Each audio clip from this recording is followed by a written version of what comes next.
కడప జిల్లా రాజంపేటలో diesel petrol కొరతతో వాహనదారులు తీవ్రమైన ఇబ్బందులు ఎదుర్కొంటున్నారు. పలు బంకుల్లో నో స్టాక్ బోర్డులు దర్శనమిస్తున్నాయి. కొన్ని చోట్ల పరిమితంగా మాత్రమే ఇంధనాన్ని ఇస్తున్నారు. భారీ క్యూలు ఏర్పడి రద్దీ పెరిగింది. ఇంధనం దొరకదన్న భయంతో ప్రజలంతా క్యాన్లతో చేరుకుంటున్నారు.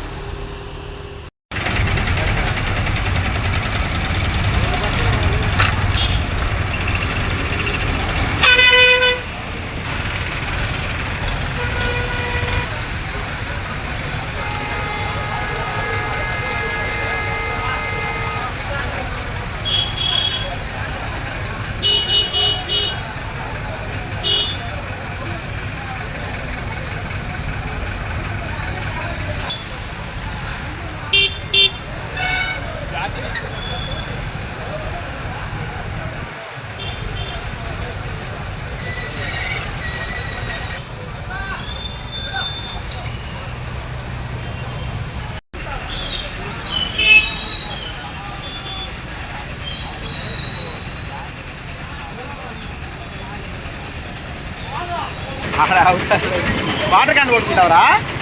వాటర్ క్యాన్ పట్టుకుంటా.